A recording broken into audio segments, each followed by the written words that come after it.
helps. Thank you, Jordan, for the intro. My name's Charlotte. I'm a third year at Burrell, and I'm the AOAO Women's Section Medical Student Liaison, along with Jordan and Emily, who will introduce herself next. We've been planning this event, and we're very excited to have everyone on board tonight. Hi, I'm Emily. I am currently the SAOAO Pacific Region rep, and I've been helping out with organizing this meeting as well. So happy that y'all are here. Yeah, we can start with the residents. Can I hand the mic over to Dr. Goodman?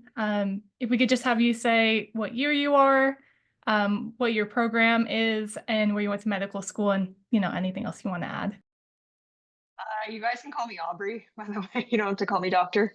Um, I am at Riverside University Health Systems in Moreno Valley, California. I went to Nova for med school and originally from Ventura County area. So I'm kind of Southern California, and then I went to med school and did not want to stay on the East Coast. So came back. Was I supposed to say anything else? I think we're all set. Okay. Cool. I'll go next. I'm Laura. I'm a third year at Ventura, California. I go to the Community Memorial Hospital program here. I went to med school in Texas at the Texas College of Osteopathic Medicine, Fort Worth. And I was born in Mexico, but lived in Texas my whole life since I was 12. So out in California, love it here. And looking forward to share more of my experience with you guys. Thank you both for introducing yourselves. And we have Marielle as well, who's a resident at Corvallis. She's going to hop on if she's available tonight as well. But we can get started. I want to start kind of with the first question, like why orthopedics? Like what kind of brought you to the field? Was it, in medical school, meeting a great mentor? Was it before medical school, having some experience that gave you exposure to the field? Long and short of it is why orthopedics? I guess I'll go first. So I went to med school knowing orthopedics. There was no backup for me, which in retrospect is probably a little stupid to kind of put all your eggs in one basket. But after undergrad, I went to San Diego State and I got hired as a scribe and MA for an ortho trauma surgeon in San Diego. And he was really just my mentor going into med school. And even now, like I do research with him now, I still talk to him now. So I guess it would really be a strong mentor from early on. And with him, we organized like medical missions, orthopedic wise, and I actually went with like Emily Benson, from Ventura, and so I know her really well too. And I think it was important to kind of establish those mentors pretty early on. So that kind of helped me with my road to orthopedics. Definitely doesn't kind of prepare you for what residency is like, but it's helpful to have these people to lean on. Yeah, I couldn't agree more in terms of the mentorship, but I actually didn't go to med school thinking ortho. I thought I was going to do cardiology or something else. And then I kind of like narrowed it down to, you take every clinical rotation with the mindset of like, okay, I'm going to treat this as if this is what I'm going to do for the rest of my life. And I feel like that's probably a good way to go through like each rotation and just like don't close yourself off to opportunities. Cause like, how people say like don't be a surgeon if you can do anything else. Like that's maybe like kind of what Aubrey was talking about. It definitely is difficult. So if you don't have the passion for it, I imagine it'd be a lot more difficult. So I think, I went through it kind of systematically and decided, yeah, none of this is for me. And I started, getting some shadowing opportunities. And I think it wasn't until probably halfway through my third year that I rotated and did my sports rotation with a local surgeon. And he was doing this like trauma case and like, just kind of seeing how him and the PA and like myself kind of like getting this reduction and like working as a team to get this like looking perfect, that I like really was like, yes, this is what I want to do. And then automatically switched to all my eggs in one basket like Aubrey here and decided ortho or nothing. So I only applied ortho.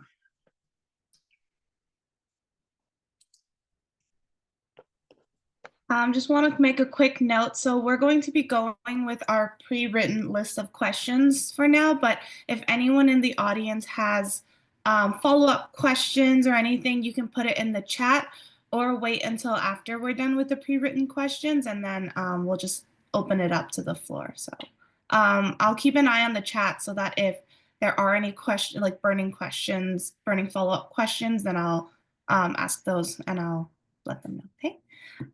So our next question is, were there any pivotal moments in your medical journey that shaped your career? This doesn't have to be orthopedic specific, but anything that comes to mind.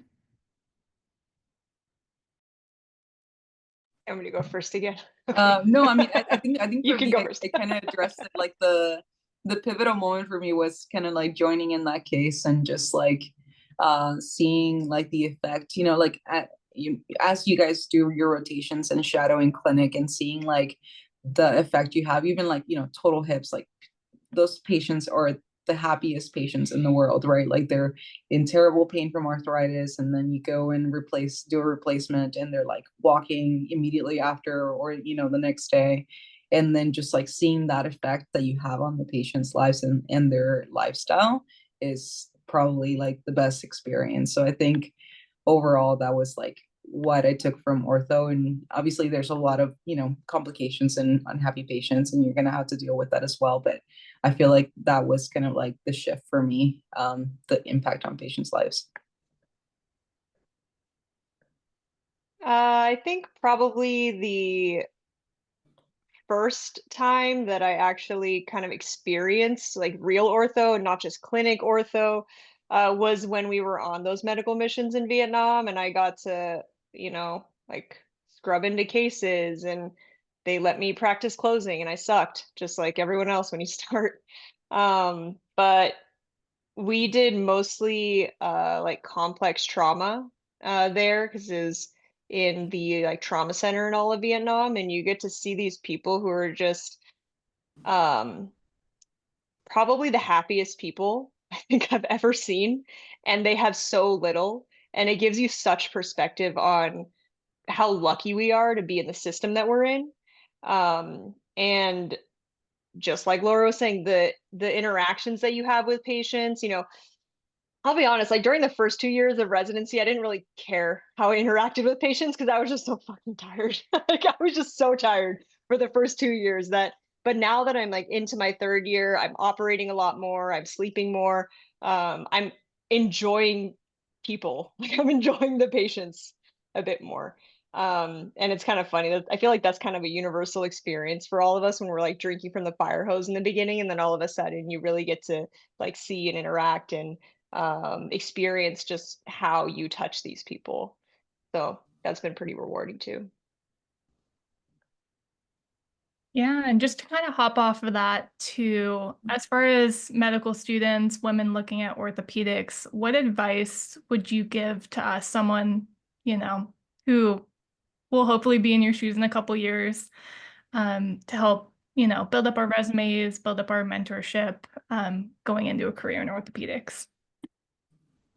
I think part of it is like just seeking out those experiences and seeking out mentors. They don't necessarily have to be in the same hospital as you. They don't have to be in the same area as you. I feel like one of my mentors that I connected with was in a different program in a different city in a different state, and I just, you know, literally reached out, emailed this person. I was like, I feel like I connect with her background. Like you know, can connect to her story. I think I maybe like heard her at one of like the panels that somebody was hosting, and I literally just emailed this person and just said, hey, like how can, you know, like can I get your thoughts on this? Can I get your thoughts on my application? And like you make connections that way. I feel like part of it is like don't sell yourself short, and like you already have the no, so why not try for the yes? So reaching out to whoever you think you connect with. You don't necessarily have to have people in your institution.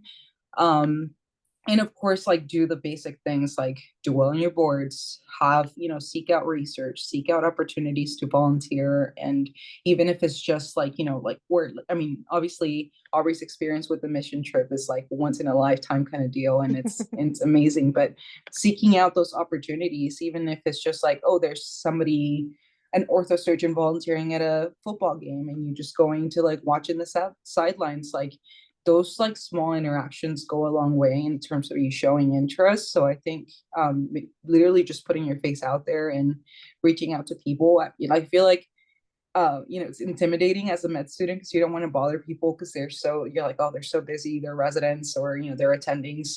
But I feel like the majority of us like want to give back and want to like help people up to come to like our level. So don't hesitate to reach out. Like the worst thing they can do is say no, and then you reach out to somebody else. Yeah, and don't give up if you've like reached out and we haven't responded.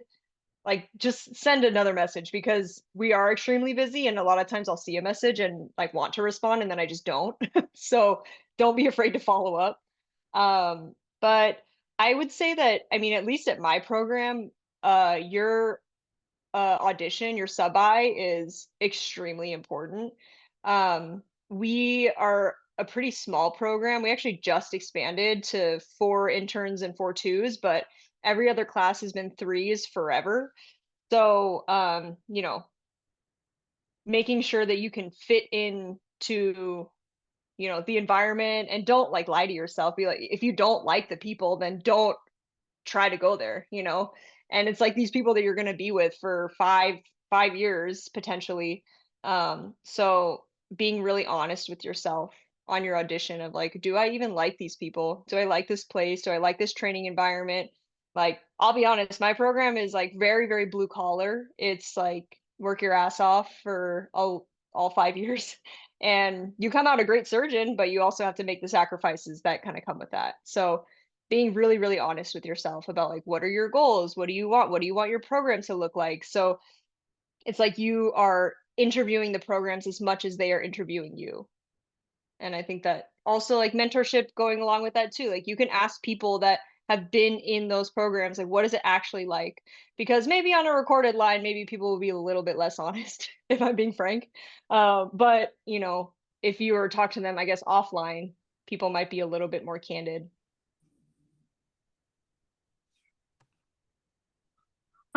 And then I guess that kind of brings us to our next question.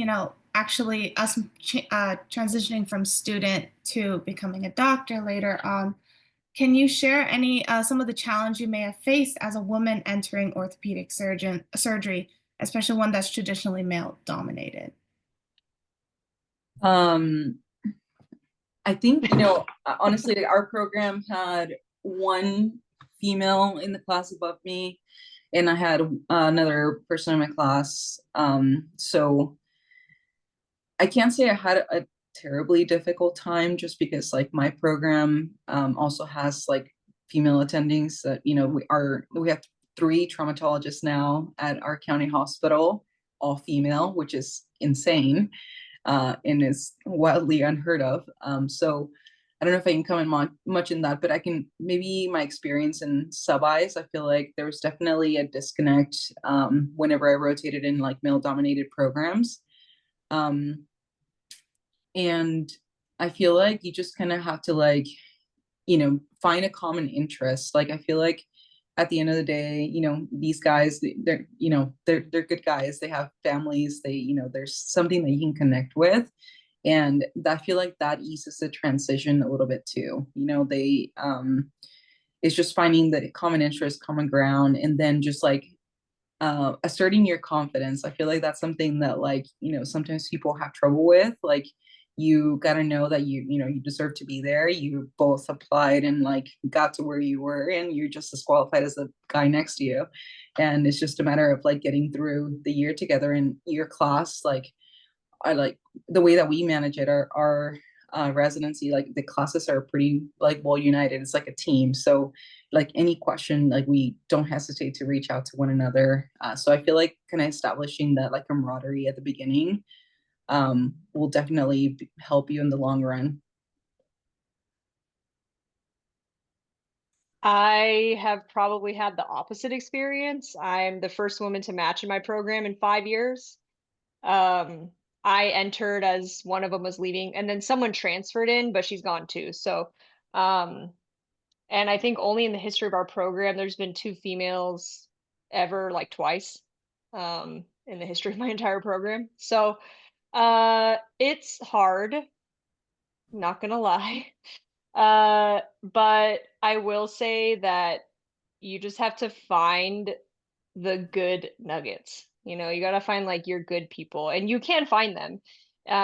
My class is really close. I'm also really close with one of the fives who was a two when I was auditioning. So, you know, and actually another one of the fives too. So there's like a smattering of people that I'm, you know, pretty close with, and you just have to, I hate to say, just like suck it up. Just kind of got to deal with it and have a really thick skin, and just deal with it if you want to be a surgeon. At least in my program, you just kind of have to deal with it. I kind of have a follow-up to that question then. So when you guys were looking at residency programs or even audition rotations, did you look at the current resident pool or the faculty to see like how many women were at the program? And did that affect your like ranking or your decision to even do a sub-I there? I felt like I looked at it, but I don't think that really influenced my decision very much because at the end of the day, you have like your list of priorities, right? So there's things that you prioritize in terms of like, the experience, the operative experience, the diversity of experience that you get, the Location. location, interaction with the attendings, how the interaction between the residents. I feel like a program that's cohesive and friendly and supportive is probably a lot more important than having like other women there. Is it nice to have it? Yeah, of course, but I feel like you need to prioritize your other list of things that you want, and then if that happens to be the deciding factor between two programs that are even on your list, then sure, that could be. I like the just the differencing factor, but I don't know if that should be the sole thing that you base your rank list or where you rotate at. Yeah, I gave zero consideration to that. Um, I mean, it's kind of obvious, I guess, where I matched it that I didn't really think about it. But I'd echo the same thing. Like I prioritized operative experience, which my program has, um, early, often, and quite autonomous. And it's very like kind of one of a kind in that way that we operate and how much we operate and at what level you operate. So that was number one for me.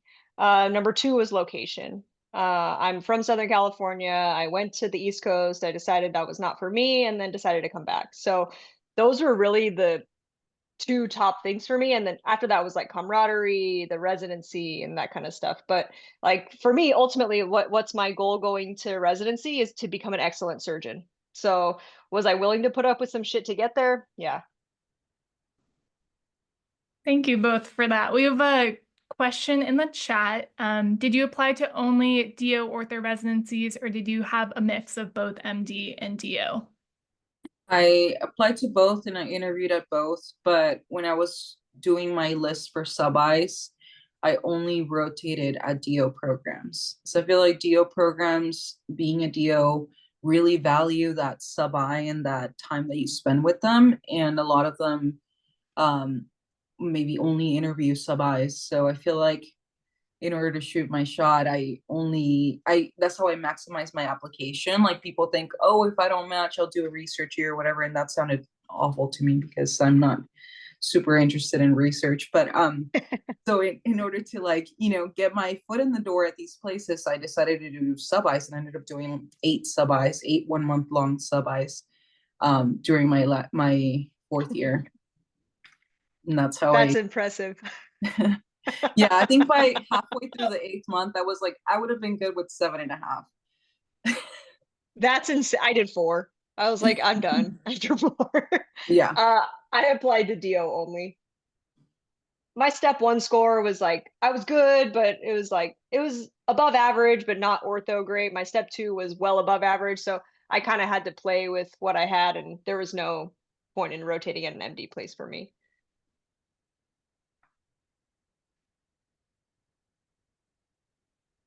Both of you kind of touched on it before, but as far as kind of work-life balance, as you know, fourth year medical student going through sub-Is, whether it's 4 or 8, and then into your first year of residency, looking back on it, do you have any recommendations or things that, you know, really helped you get through some of those challenging moments and the harder days?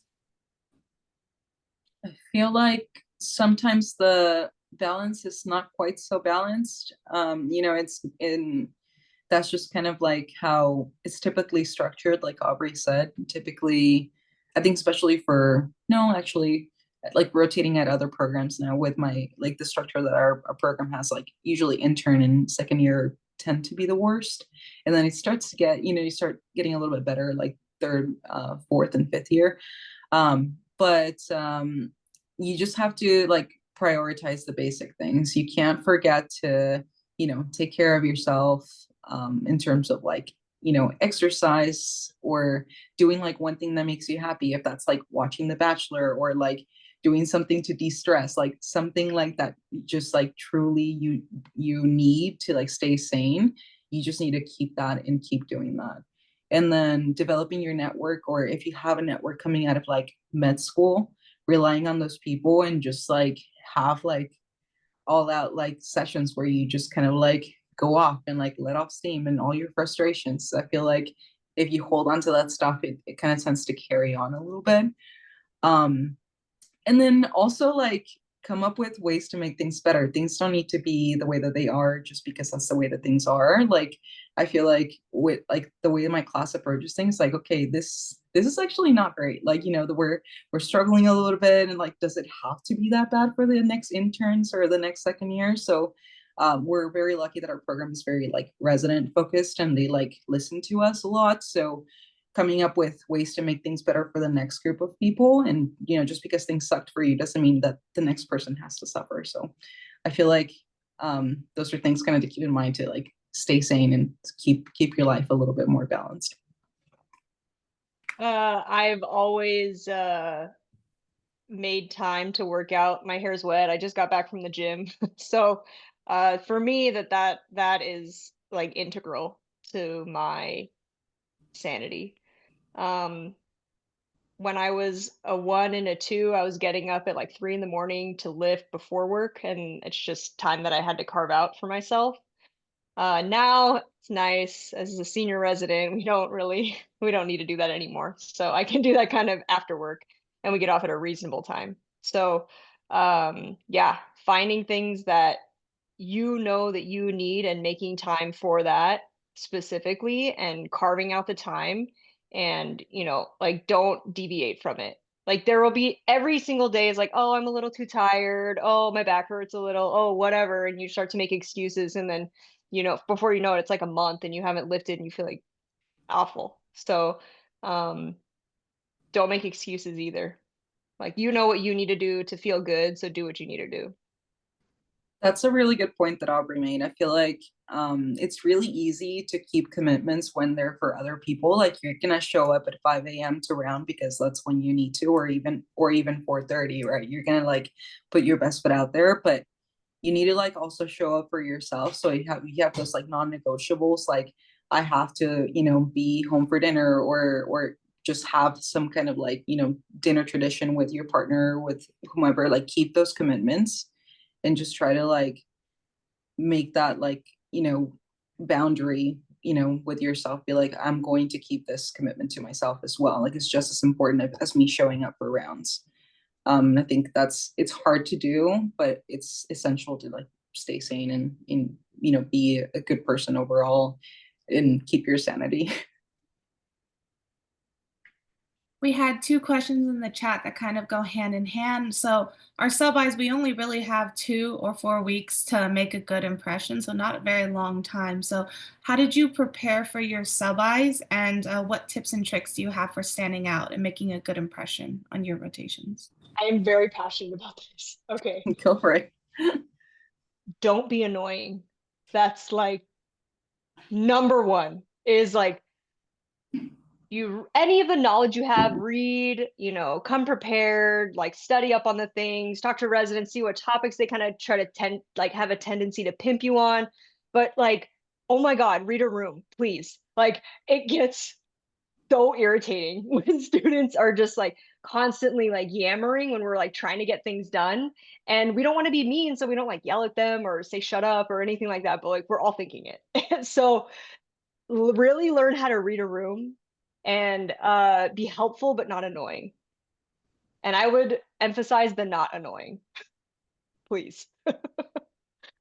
Yeah, that's a really good point. It's hard to give feedback on that. Like, I feel like I as a student, I tried to like touch base with the residents like halfway through, be like, hey, like I've been here 2 weeks, like I, really want to do well. Is there anything that you think I could do better? Or is there anything that like you did, when you were auditioning? And also, I asked you had to like ask questions like usually at the end of the case, if everybody's closing, the attendings ask you like, oh, do you have any questions? Like have questions prepared.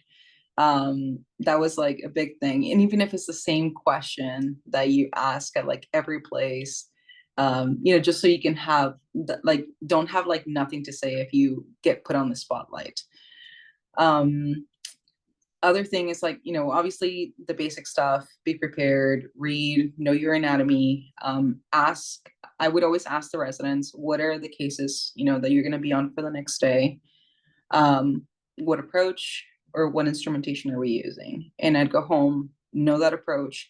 I would read the manual and know how to work the instruments. And like, you're not going to actually do anything, right? But like having that knowledge and being engaged and like staying in it. Sometimes I didn't even scrub, cases. Like I was just in the corner somewhere. There's, 2, 3 residents with the attending, and I'm over here chatting with the striker guy. And I was like, hey, like, what's going on with this? Like, or like the people that are kind of helping with the arthritis people can walk you through the shoulder scope and be like, show you, how to see the anatomy, because it's like confusing at first, right? So they can be super helpful. And I think as long as you stay engaged and show interest and within reason, obviously know how to read a room and don't be annoying, and ask questions at appropriate times, like see when there's a critical part of the case going, and just do what you can to help. And then once everybody's relaxing, when you're closing, great time to ask questions. We had another question in the chat too. Could you all touch on your research experience during medical school? I had a very limited research experience. I feel like I did a couple posters and did maybe like 2 publications. One wasn't related to ortho. I think there's a lot of like random little posters, and I feel like that kind of helped boost my application up a little bit, because you list all those in presentations and things like that. So I don't think it necessarily has to be related to ortho, that as long as you show interest in research, right? Because not everybody decides to do ortho immediately coming into med school. So I think as long as you show that you have some interest or you're willing to do some research, there's obviously programs that don't care too much about publishing. And, I feel like the MD programs would probably look at that a little closer.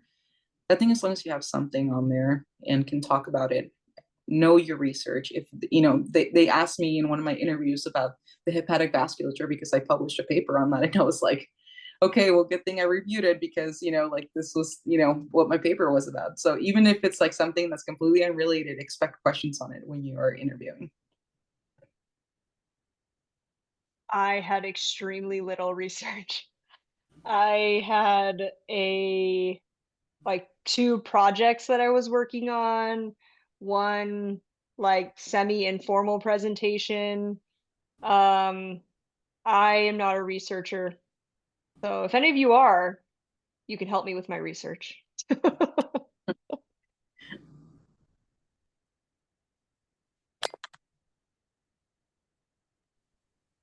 And then this is a follow-up in the chat is, how did you for the research that you did do, how did you find these research experiences? Like, was it through your school, or was it just cold emailing doctors who did research that you were interested in their work? I was like a club queen. I joined every single club in med school, like partly because I wanted to figure out what I wanted to do with my life and not leave any stone unturned. So I feel like I had random exposure, and I went to this emergency medicine like group, and for some reason there was an orthopedic surgeon giving a talk on how to do casting and things like that, and I feel like I was like, oh great, I was like, this is my I was like, hey, do you have like any research available, like, you know, how can I help? Like, I'm in the same boat as Aubrey. I'm not a huge research person, but unfortunately that's the name of the game, and you have to like at least like try and like put your, you know, foot in the door somewhere. I had a couple projects that didn't pan out to be anything, but I got one that it was like a chart review and ended up getting like 3 papers from it. So you never know. I feel like you just need to ask and like seek out those opportunities. You could, you know, if there's none in your hospital or your school, you can maybe try to reach out to like the closest academic institution and just say, hey, I'm a med student, free leaver, please take me. Residents are always looking for people who have done research, know how to do research, because you can help us with our projects. So, I mean, I have some projects too that I'm working on because I have to, but always looking for help too. Melody, go ahead if you have a question. Thanks, everyone. This is really, so I guess I got all hung up on the research. Yes, I would love to help with research, but I'm sure everyone else here would love to as well. My question is, say for example, we schedule a sub-I a little early in the year. What is a way that you'd prefer med students to keep in touch with your program or keep in touch with the residents they've met in a way that's not bothersome, in a way that's actually meaningful, so you know that they're still interested and things like that? I just love some feedback. I think most of us give our cell phones, like our numbers, to a lot of students.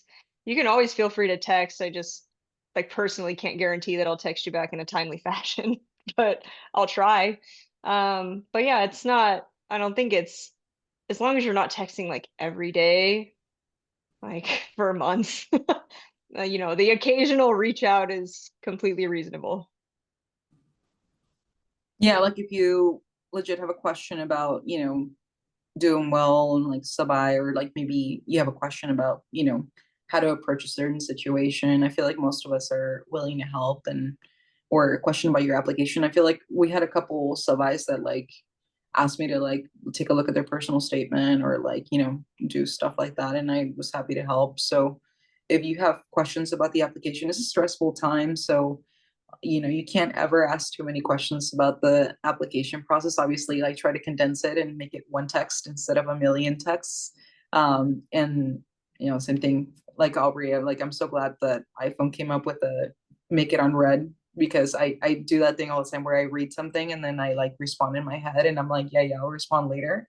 And then I tend to like not. So if we don't respond within a couple of days, like definitely text us again, you know, if it's reasonable and, you know, an appropriate question or something you legit need help with, and we'll be happy to help.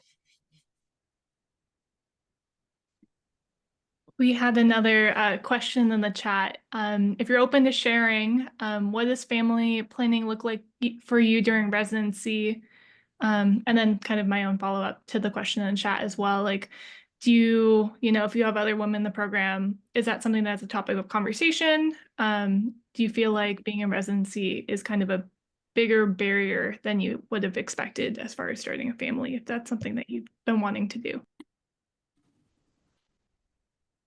I'm kind of old, so it's kind of on the forefront of my brain at this point. But for the first like year and a half of almost 2 years of residency, actually like year and a half, I was single, so I was just trying to survive, get through residency, and kind of, you know, get good and focus on what I could focus on. But now that I'm getting older, I am thinking about it more. There has never been a woman in my program that's ever been pregnant during residency. But the N number is also really small. I think we've had maybe 6 women ever in my whole program or something like that, something low. But I'm very strongly considering being the first, but you know, it kind of is like biology dictates that because I took 3 years off after undergrad, which I already took 5 years for, so I'm older than a lot of people. I think it's definitely doable. Like you see it at other programs all the time. Like, you know, they take time off maternity leave, and sometimes there's like, you know, 2, 3 people that are like just kind of like programming it. I think there is a time to do it. So like, you know, don't do it your intern year when you're like first starting and trying to get, you know, even, you know, your feet under yourself. I think, you know, like really look at your program and like look at, you know, what the schedule look like. You know, everybody has like a year, you know, whether it's like 3rd year, 4th year, maybe chief year, when it's like a little bit like, you know, slower. If there's multiple women in your program, like, you know, me and my co-resident, like we're both kind of like thinking about family planning as well. And, try to coordinate that. Don't just be like, oh, it's happened, you know, and then try to deal with the repercussions after, because you might be on a busy rotation, you know, like I feel like it's about being cognizant of the schedule and, you know, trying to plan around that. And, you know, you're going to have easier rotations. Do it on your hand rotation when you're sitting all the time, you know, you don't have like busy call. And I feel like most people are able to work with you, especially if you have that good relationship and you're covering for, you know, your other residents, and you think, okay, I'm going to take more call before this because I'm going to do that. Like, just have a plan and talk to, you know, your attendings or other co-residents and be open about it. Don't hide it. Because it's better to just say, hey, this is going to happen. What can we do to make it work? Rather than being like, oh, by the way, I'm pregnant. This happened, yeah, Yeah. for sure. Yeah, for me, it's probably 5th year is when it's going to happen for me, just because we get 4 months at Kaiser as a 5, and that's usually a pretty solid vacation rotation for us. So those are all things to consider too. It's very pragmatic and less spontaneous for sure. Right. Plus, like, you're exposed to cement, you're exposed to radiation. Like, you want to make sure you have good lead, you know, the maternity lead that's like extra, extra heavy too. And you want to, you know, wear N95, you're going to be exposed to cement. Don't do it on your arthroplasty rotation. Just like things you want to consider. Like, it's not something that is just like a surprise. It's not like, you know, if you're a medicine resident, you can do it anytime because you're not exposed to toxic substances. And then we have a quick follow-up in the chat to the research conversation, and then Rachel, you can ask your question. So what years in med school did you do your research? I came into med school with some research already that did an undergrad. I had the scholarship that I had to do research, which I think it was good because then it forced me to do it. But I did probably 3rd year is when I did my research. More so because like I already knew it was like, you know, I want to do ortho, eggs in one basket kind of thing. Obviously, if you can start earlier, start as early as you can. Like, it can't hurt to have a good application. Like, if you're on the fence and you're not sure about ortho, just like be competitive for the most like make your application competitive for the most competitive specialty in your interest list, right? So if that is neurosurgery, like say, okay, like what can I do to get there? If that's ortho, if that's plastics, like make it so that you don't burn any bridges and you can match into whatever specialty you want to match into. And then if you decide to do internal medicine after the end, it's just not going to hurt to have good scores and good research, right? Like, just do the best you can. You have a lot of time as a med student. I feel like in retrospect, I feel like I was so stressed as a med student, and like, you know, there's all these tests and things that you have to deal with, but in retrospect, you have a lot of time. You can definitely make it work. I honestly don't remember because I was so uninvolved in my research. I probably got my projects going kind of early and then never thought about them again, if I'm being frank. All right, Rachel, go ahead and ask your question. Hey guys, thanks for being here tonight. My question is kind of just how do you know you have what it takes kind of thing. Self-doubt, whatever, it's a challenging profession to be sure, but if you're giving advice to an OMS1, OMS2 who's looking at your schedule and thinking, I want it, but do I have what it takes? What's your advice?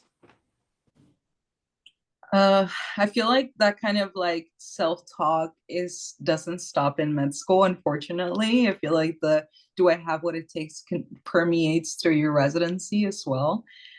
So you're always gonna have that like little bit of like self-doubt, but like think of like where you are right now and like how you got here, right? Like you wanted to go to med school, you made it happen. And I know like ortho is competitive, but if you like want it bad enough, like seek out those opportunities, like go like again the basics in your application, board scores, like what can you do to maximize that, and to get the best score that you can, right? And then I think a lot of it is like if you're willing to work hard, have a good attitude, and like put in the work, like you can make it happen. You always like see those stories on like the Reddit thread, like I had, a 213 and I matched into plastics, or like just like crazy stories, right? Like, people make it happen because if that's truly your passion, like you're gonna do what it takes. And that's what having those conversations and being really honest with yourself. Like, this is where I'm at with my application. Talk to one of the residents. It's like, hey, what do you think? Am I competitive? Like, what can I do to maximize my special application or my individual application? And we'll be honest with you and tell you like, hey, maybe think about doing this or maybe think about doing that. So just reach out to us, about your particular situation. I'd be happy to give you some advice. It looks like we have another question in the chat too. Do you ever notice your male attending / superiors favor male residents or colleagues because they feel like they have more in common with them rather than you?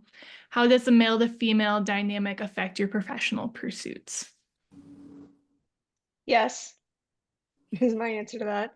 But I will say though that it has gotten progressively less as I've gone through residency and kind of like, I guess, proven myself in a way of, there's still the little bit of, guys talking to guys and, whatever they're saying and talking about stupid things like that I don't care about. So I just don't take that stuff personally because I'm not even interested in it. But it kind of deterred. I have no female attendings, by the way. So I have only white male attendings, by the way, only white male. So it affected kind of how I thought about things initially, but like I said, as I've gone through, like I want to do trauma. So that is like even less women, which is different than it is at Ventura, right? Because they're all women, like Hargit and Benson Yeah, I and all that. think So they're all over here. exactly, I know. So but in general, like women in trauma is not that common. And I've been told that my glove size is, you know, 2 standard deviations below what the normal is, and that I need to learn how to handle the gun better, and that, all of these things where it's like, yeah, it's just you just have to adapt though. It's more about I think skill than it is about like brute force. And that's something that would be nice to have from a female attending, like teaching me how to do these things, but I've also learned how to do the adjustments myself.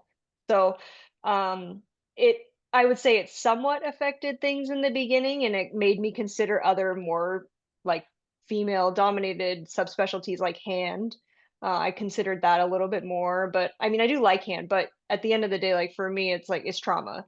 And to let them deter me from that was not fair to me. And I think that also goes back to your last question of like this self-doubt thing. Well, I think the question becomes more of like, can I do this, to do I want to do this? Because if you want to do it, you can find a way to do it. But asking yourself more of a question of like that sort of reflection, instead of having it framed in self-doubt, have it framed in like, a personal growth opportunity of like, do I want this? Okay, what do I need to do to make it happen? I can't say that I had that experience of like them favoring the male. I the same thing that Aubrey said, like obviously they have different conversations and they have, other common interests that I, don't really care about, but you can always find like a common interest. I feel like, I'm like in the OR chatting about like dinner or like, what fun things there are to do on the weekend or like other things, it's not like those are the only topics of conversation. You can definitely connect on a different level. And I think part of it is like if you work with attendings that tend to not wanting to connect, or they don't, I think a lot of it like is they don't understand how it's difficult. I don't have that problem. And Aubrey, I feel like at least like I can, the instruments fit in my hand quite well, but some people have difficulty with that, and I feel like as DOs you probably have a better understanding, because like there's OMT techniques that you can't do how the male attendants are like, oh yeah, just put your hand here, and it's like this giant, like what would equivalent to like a size 9 glove hand that like just can a manhandle the patient. And as a woman, you have to like, hey, I'm gonna like position myself, get a stool, do this, like, think about it a little bit more, um, and approach it that way. And it is easier to get that feedback from somebody that has gone through the struggle and like is able to give you those tips and tricks. But at the end of the day, I feel like having that mindset and having that experience of like going through OMT and adjusting your posture and adjusting the way that you do things, just kind of find the way to do it in the same way in the OR.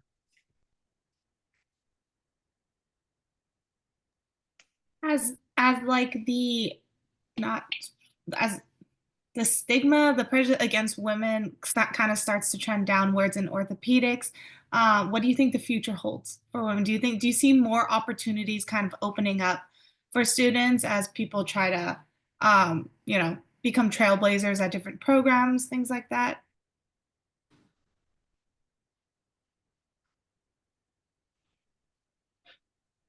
I feel like diversity inherently breeds more diversity. So like the programs that have, women and have a diverse, match tend to attract more of those same rotators and have kind of like that appeal.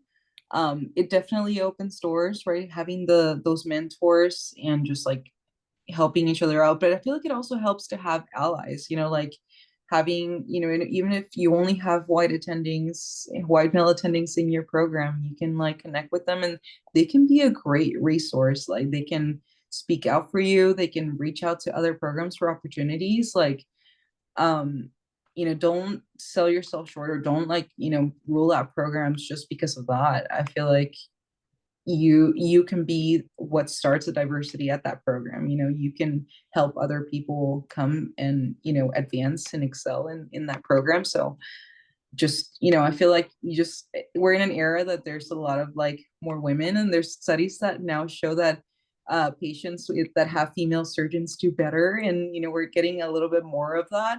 So I think that it's changing. It's kind of like the joint match, right? Like now a lot of more DOs are going to traditionally MD programs and they're getting the DO bug and they love it. So I think it's going to just keep expanding. I do want to say, like, yes, there are things that are about my program that maybe aren't ideal, but I love my program for what it is. And to have realistic expectations of like what you're getting into, um, like I just wanted to say that. Like, I'm not trying to disparage my program in any way. That's just how it is. But you're completely right. There are attendings that are going out of their way for me. They're calling people for me. They're making sure that I get the opportunities that I want in the OR to do, like complex fracture cases as like even as a new 3, just like with them just watching, like don't even scrub in and like essentially come in the room halfway through the case. So like I love my program for that. I forget even what your original question was, but I wanted to say that. I'll be honest, I kind of forgot to. Yeah. Sounds good. So we're gonna open it up to the floor now. Since Melody put a question up in the chat, Melody, do you want to go ahead and ask your question? Yeah, sure. So Just wanted to know what kind of interesting topics, whether it be like research, approach, or like the change in like thoughts that maybe different attendings and residents have, that you think are really exciting to you that most students don't get to know about just because we're students and not residents. I know sometimes a lot of people give me feedback saying like, oh, like you don't really know your specialty until you're like in your third year. So it's kind of hard for me to imagine things I don't know. So just wondering if there was anything that you learned while you were a resident where you're just like, oh man, I wish people got to see this, but they might not. Yeah.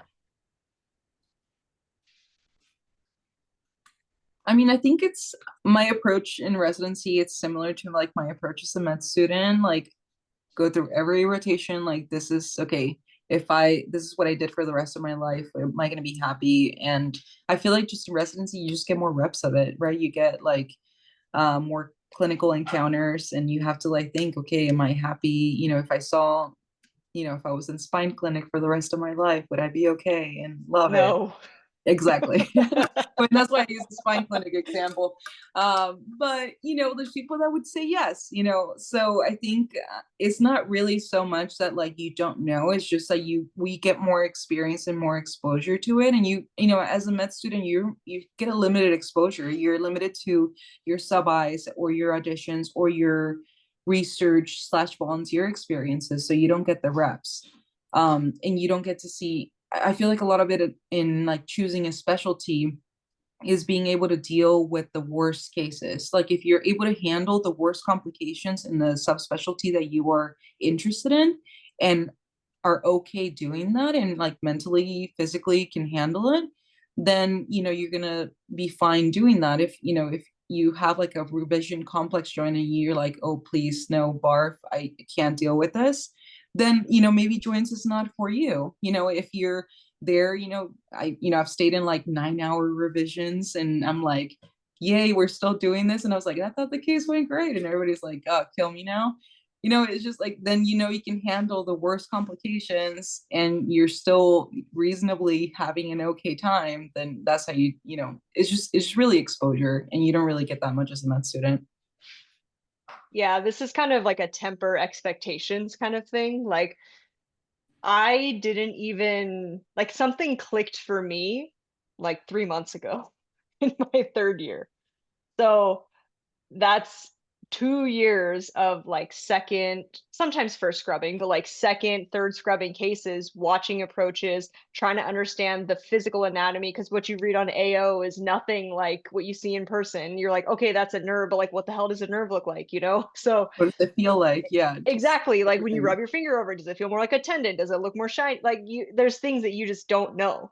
And I don't think that things really clicked for me until this year. So it's give it time, and it just takes time, and exactly like Laura said, reps. Like I don't know. I don't know how else to say it. I mean, my program, if you want to talk about, you specifically asked about research, like we have to do research. We have to do at least 3 projects.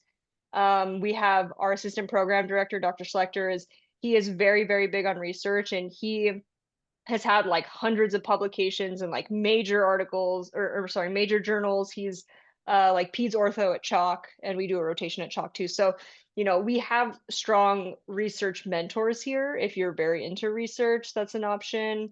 But yeah, like you asked about approaches. Yeah, you just gotta do it a bunch. The anatomy is the anatomy. It just tends to look different depending on the person, body habitus, and nutritional status. It's just, yeah. Different. Yeah. Perfect. We'll have Allison ask her question, and then we probably have time for 1 or 2 more after that if anyone wants to raise their hand or shout out after Allison's question. Hey, I'm sorry if this sounds like an interview question, but what has been the most difficult moment during your medical journey or even residency, and how did you get past it?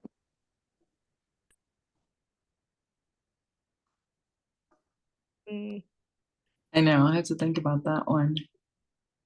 I mean, PGY 2 year is probably my answer.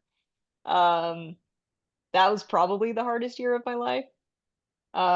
Just from like a sleep deprivation perspective, an increase in expectations. I had a really terrible chief last year also. So he, made things exponentially worse. I don't know, how did I get through it? I just reminded myself that it ends eventually. Everything ends eventually. And as long as I stick through, I mean, there were times last year where I was like, I'm gonna quit. I could do something else. I could do something else and probably be just as happy, probably happier if I had to maintain the happiness level of PGY 2 year. So, some people don't have that bad a year, but I think, if you have kind of mean and terrible people above you, then it can make things much worse from a mental health perspective. I think probably for me was more PGY 1 year. Everybody was like, oh, it gets better. PGY 2 year wasn't really that much better. I feel like it's just like the increased like expectation, like you're now, a senior to the interns, which is the blind leading the blind. But you're in it together with your co-residents, right? Like you're not the only one going through that experience.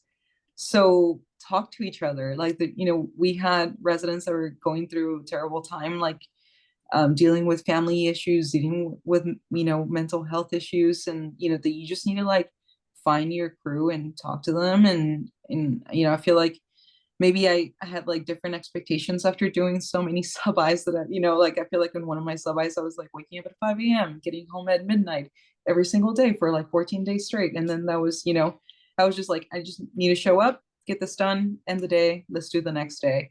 And I feel like if you piecemeal it, it's not so terrible. There's maybe 1 or 2 times you're crying in the bathroom, and then you just because it's stressful, and then you just let it out. But I think part of it is like you forget to take care of yourself, and then it just builds up. So like Aubrey said, it's super important to prioritize yourself as well, and like doing things that bring you joy, even if that's like having like you're tired, you're like, okay, I'm gonna get like maybe 6 hours, 5 hours or less of sleep tonight, but I want to watch a show. Like this is what I want to do. You just delay bedtime by that much time and go to sleep happy instead of being stressed about all the things you have to do. So just get a good support team, prioritize yourself.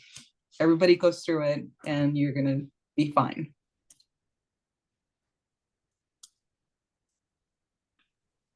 Okay, so I think that's it for all our questions, unless anyone has any burning final questions they want to throw in the chat or raise their hand for. I was just wondering if you ladies would be willing to share your information. Oh yeah. Your emails, perhaps. Yeah, I'll Sure. drop it in the chat. Type it in the chat. Thank you.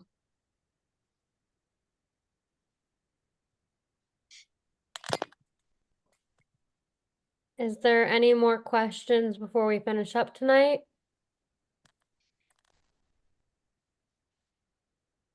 If not, I guess we can just end with any final words of advice for us at our point of our career. Send us off to the world. Sorry, say that again. Any final words of advice before we, before you send us off into the world to figure out how to get to ortho? If you want to do it, do it. No excuses.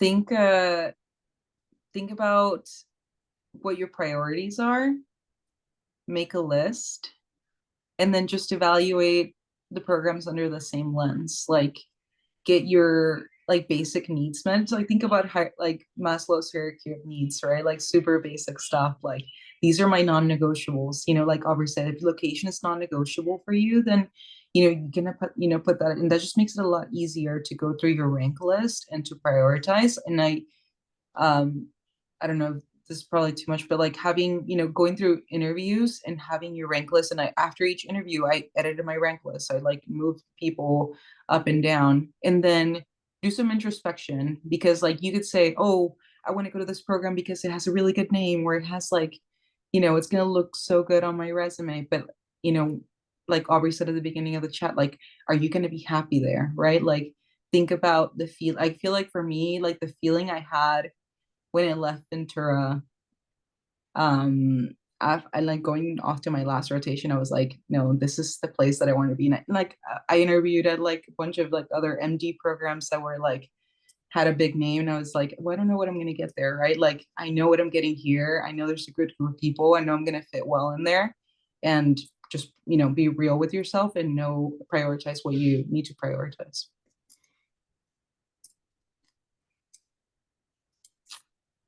That's all I got. Yeah, Laura Bazon says hi. He told me Oh, to say hi to you. I love Faison. We have one of our residents transferred over to Riverside. Oh, hey, Faison. He's the I'll let best. him know. He's such a I sweet know. guy. He is. Our attendings call him the gentle lover because he's so Oh, sweet. that is like the best like name for him. He also has the best hair ever. I know he does. That little Yeah. salt and pepper, on the Yes. sides. Yeah.